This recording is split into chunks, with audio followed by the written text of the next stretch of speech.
Alguém me explica esse anime porque eu não entendi nada. Eu assisti Nazo no Kanojo X de novo. Sim, de novo. Eu sei que eu assisti esse anime uma vez e não tinha entendido nada. Talvez porque eu seja um burro primata do tempo da pedra que não tinha neurônios pra compreender um desenho japonês. Talvez por isso eu não tenha entendido esse anime muito bem. Se bem que hoje eu tô mais velho e ainda assim continuo um primata. E é isso, hoje a gente vai falar desse anime que até onde eu me lembro é ruim, mas que por algum motivo as pessoas gostam quando eu falo deles aqui. Algumas tipo duas. Eu vou falar de todos os episódios, um resumão, talvez não todos nesse vídeo. Ninguém aguenta me ouvir por tanto tempo assim, né? Ok, Nazo no Kanojo X começa numa escola onde todo mundo tem a mesma cara, não é pra menos, né? O bagulho é de 2012 e o mangá de 2006. Daí então chega uma nova estudante transferida de outro colégio, que eu não sei o nome, eu não sei nem se foi dito no anime, e o nome dela é Urabi Mikoto. Ela se apresenta e tal, até que o professor diz o seguinte: tá vendo aquele nerdola que por coincidência é o protagonista dessa porra? Então, você vai sentar do lado dele. Ah, e o nome dele é Tsubaki Akira. E aí ela vai, ele tenta puxar assunto com ela, mas ela não dá muita bola. Então chega a hora do recreio e a mina foi puxar um ronco no meio da sala. E aí chega outras garotas lá e convidam ela pra lanchar, mas a mina só quer saber de puxar um ronco enquanto pode. E aí depois da aula ela acorda e começa a ter uma crise de risos completamente do nada. E todo mundo fica: que porra foi essa? E aí o professor manda ela se controlar e no final da aula ela volta a dormir. Parece que ela não dorme em casa. Nossa, parece muito aquele sermão de professor chato. Sabe aqueles professor que dá aquele sermão de professor chato? E aí no fim da aula a Urabi continua dormindo na sala até que o Tsubaki chega e tenta acordar ela pra ir pra casa. E daí ela acorda deixando 1 quilo dessa... E depois que ele sai da sala, esse moleque do cara enfia o dedo nesse monte de porra e decide experimentar qual o gosto. O que leva alguém a consumir a saliva de outra pessoa assim do nada? O que leva? E daí no dia seguinte, depois de ingerir aquela porra, ele tem uma febre no meio da aula e a rapaziada leva ele pra enfermaria. E a Urabi já olhou com aquela cara de quem sabia que fez merda. Então ele vai até a casa... Então ela vai até a casa dele pra ver como é que ele tá e o moleque tá mal. O cara tá parecendo uma moeba vencida. E aí ela fala pra ele que sabe por que ele tá doente e o que ele tem não é febre. Ele ficou assim porque ele tomou aquela fluido alcalino.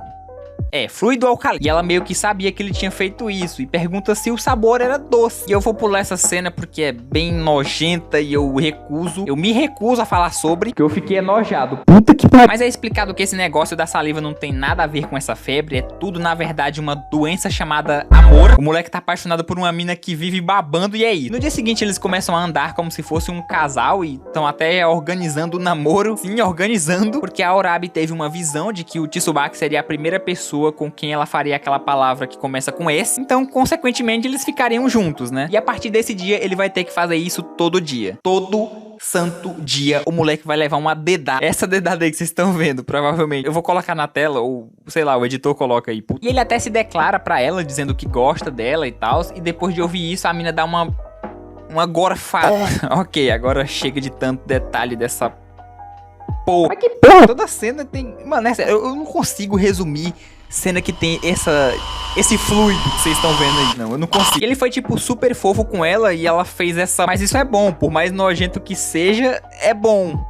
Na visão dela. O episódio seguinte começa com o Tsubaki e um amigo dele fazendo suposições sobre: se você tivesse uma namorada, o que faria com ela primeiro? Como se a namorada fosse, sei lá, uma caneta. E aí o amigo dele fala que provavelmente andaria de mãos dadas com ela. Isso se ele tivesse uma, mas ele não tem. E o Tsubaki fala: caralho, boa ideia. Daí na volta pra casa ele tenta segurar a mão dela, mas ela fala não. E que não tem motivos pra eles andarem de mãos dadas por aí. Eles já estão juntos tipo 1 mês. E ainda não tem motivo. Então chega a hora de fazer aquela coisa nojenta. E aí ela só se despede e vai embora. Foda-se, eu não quero falar dessa cena. Eu não quero. E aí no dia seguinte o Tsubaki vai falar com um amigo dele pra pedir mais conselhos. Como se ele tivesse experiência com isso. Porque, mano, você acha que uma criatura, um ser como esse, com essa cara de nerdó, pegaria alguém? Você ainda... Mas ainda assim ele vai dar uns conselhos pra ele, umas dicas sobre comunicação e hobbies. Leva ela pra um lugar aí, sei lá, se foda. E daí ele vai pra casa com ela e quando ele pergunta qual é o hobby dela, ela responde: tesoura. Tesoura.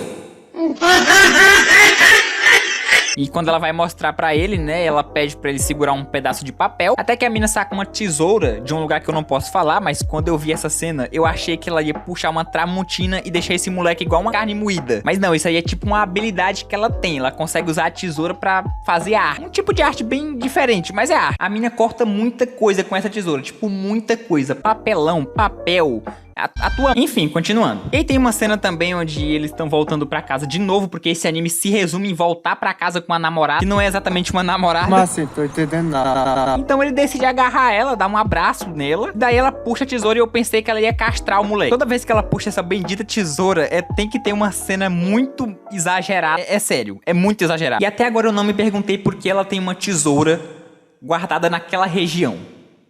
Por que será? Aí beleza, esse moleque é tão nerdola que, tipo assim, ele já começa a imaginar a namorada dele desprovida. E, tipo, ele começa a imaginar tanto, mas tanto, que a mina começa a desconfiar dele. E ela meio que sabe disso, ela meio que consegue ler os pensamentos dele por causa do negócio da saliva lá, que eu não quero falar sobre. E ela leva ele pra um beco na cidade e ela fica... Vocês sabem como é que ela fica, né? Eu não vou resumir. Aí eu tenho que explicar que ele não viu nada, tá? Ele não viu nada. Ela vendou os olhos dele, tanto que ela até falou que se ele tivesse visto alguma coisa, só Deus sabe o que iria acontecer com ele. E o resto do episódio termina com...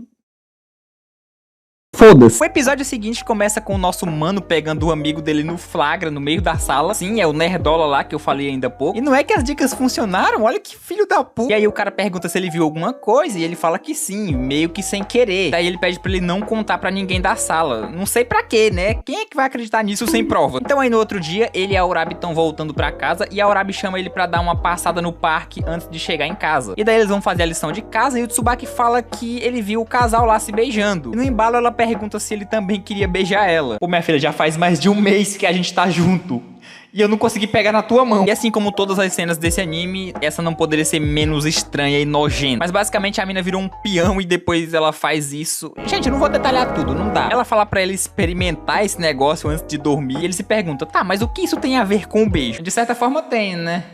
Enfim, daí a gente pula pro quarto dele à noite, onde ele vai experimentar aquele troço e no meio da noite ele tem um sonho onde ele tá dando um beijo nela. E aí na escola ele fala pra ela que, pô, eu tomei, mas eu acho que não deu certo não. Daí ela pergunta, então você quer me beijar? E aí fica aquele clima meio tenso, aquele clima de bosta, se ele vai aceitar ou não. Mas ele fala que não, é melhor esperar o momento certo. E ela dá um sorrisinho pra ele e fala que concorda e fica tudo bem. Quer dizer, nem tudo bem, porque do nada o moleque também começa a gostar da Urabi. Já convida ela pra sair. Apaga, por favor. Tenho depressão, ansiedade, pânico, pressão alta, pressão baixa. No dia da limpeza, ele foi falar com ela e chamar ela pra sair, e quando eles estavam voltando pra casa, ela conta tudo pra ele. O cara pediu ela em namoro e ela disse que vai responder no dia seguinte. Por que não só dizer não, né? Né? E o Tsubaki entra em pânico, porque se ela deu um tempo pro cara, é porque ela tá em dúvida com qual deles ela quer ficar. Tá, daí vamos pro final do episódio, porque esse final de episódio foi mais sem sentido do que, sei lá, qualquer outra coisa que eu já tenha visto. A Urabi vai pra escola com o uniforme incompleto, e alguém adivinha qual peça tá faltando? Eu não posso falar, mas adivinhe por aí. E aí ela vai até o cara lá, e dane-se o nome dele, e ela faz o teste com ele também, aquele teste, vocês sabem qual é, né? Daí a cena corta e ela fala pro Tsubaki que era óbvio que ela não iria aceitar o pedido de namoro do cara. Ela nem gostava dele ou algo assim, e que ele é o único que corresponde aos sentimentos dela. Até que aí o nariz dele começa a sangrar e ela entrega a peça de roupa que tava faltando pra ele. Vocês sabem a peça que tava faltando? Tipo, pra quê? Qual a lógica? Qual a lógica? Mano, me explica. Qual a lógica disso tudo? Eu não entendi. Tipo, ela foi pra escola faltando uma peça. Eu não posso falar merda. Na escola o pessoal tava lanchando e aquele amigo do Tsubaki tava com aquele cara. Aquela cara. Pô, eu falei. Tá, não era com aquele cara, é aquela cara. Basicamente, essa cara aí é o resultado de saber que no dia seguinte eles vão pra educação física e as meninas vão estar usando aqueles uniformes. Ai, ai, a natureza masculina é maravilhosa. Mediocremente maravilhosa. Mediocremente. Essa palavra existe? Tipo assim, o moleque tá espumando pra esse dia chegar logo. Então o Tsubaki olha pra ele e já começa a imaginar bosta também. E ele olha pra Urabi também, que, né, ele já começa a imaginar muita merda. Que isso, né? A natureza masculina é medíocre. E nessa mesma hora, a namorada do Ogata, mano, eu não sei o nome, meu português é pé. O nerdola aí convida a Urabi pra lanchar. A namorada do nerdola aí convida a Urabi pra lanchar com ela. E ela chega toda corada. Ah, você quer lanchar comigo? Cara, se eu fosse dublador, eu ia passar fome. Daí a Urabi fala, eu não lancho durante os recreios e não me acorde de novo. Só que ela rebate dizendo que ela fica ali lanchando enquanto ela dorme tranquilamente. Nesse meio tempo, a Urabi acorda com o cheiro do lanche da... Porra, eu esqueci o nome dessa mina. E a mina divide com ela. E todo mundo fica tipo, porra. Acontecimento histórico. Todo mundo fica meio com essa cara de bunda aí. Porque, porra, a Urabi, que não falou com ninguém até hoje, aceitou o lanche da mina. E aí ficam aí as duas lanchando tranquilamente, comendo um monte de coisa, essas comidas japonesas aí. E aí na volta pra casa, o Tsubaki fala que ficou feliz vendo ela fazendo amizade com outras garotas. Outra garota, no caso, né? Que finalmente ela tá começando a se enturmar com as meninas da escola. Mas ela fala que não precisa de amigos, porque ela tem ele como namorado dela. E sendo assim, ela não precisa de mais ninguém. Pô, eu acho que essa foi a cena mais fofa até agora. Aliás, a única cena fofa. Mas não durou muito, né? Porque eles poderiam fazer isso de outra forma? Eles poderiam sim. Mas não fazem. Nessa mesma cena, alguém acabou vendo os dois fazendo esse negócio aí Esse negócio aí. Agora, quem era? Não sei, veremos em breve. À noite, o Tsubaki tá tendo um sonho onde eles estão flutuando numa casca de ovo no meio da cidade. Meu amigo, o cara foi dormir e acordou nas drogas. Ai, é tipo quando te perguntam, mano, como é o teu sonho? Lembra do dia da educação física? Pois é, o dia chegou e a rapaziada já tava na espera. Enquanto a rapaziada tava no judô, as meninas foram pras provas de corrida e a Urabi acabou caindo e foi pra enfermaria junto com a Oka. A namorada do Nerdola lá, o nome dela é Oka. Oka-san, alguma coisa assim. Ok, pra não enrolar muito nessa parte, a Oka faz um curativo e oferece água pra Urabi, mas antes ela tinha tomado um gole dessa mesma água. E aí houve aquele contato, sabe? E o ferimento da Urabi aparece na perna da Oka. Tipo, do nada, que bruxaria é? E aí ela vai ter que explicar que a saliva dela é do capeta e de alguma forma elas são compatíveis. Só que a Oka entende como uma forma de amizade. Irmã, isso não é uma prova de amizade. Isso é uma intervenção do capeta. E aí, beleza, é explicado que essa saliva dela é tipo um Google Drive. Tu manda o link pra pessoa e ela vai lá e pega as paradas. Ou mais ou menos isso. E essa foi uma das poucas coisas que me deixou muito confuso nesse anime. Tipo assim, como? Por quê? Como é que isso faz sentido no anime? Pra quê? Poderia ser só mais um romancezinho genérico, mas não, tinha que colocar esse bagulho no meio. Mas a partir daí essas duas vão começar a ter uma relação meio estranha. Bem estranha, pra ser sincero aqui. Pra que essa mina faz isso com as pessoas? Qual a lógica? Que saliva satânica é essa? E os caras vão ver as minas na educação física? Pois é, veremos isso numa possível parte 2 desse vídeo. E então compartilha aí, por favor, e se inscreve nesse canal se você quiser, que ajuda pra caramba, tá? Pois é, eu sou o Nizzy e até breve. Eu não aguento mais falar de saliva. Eu não aguento.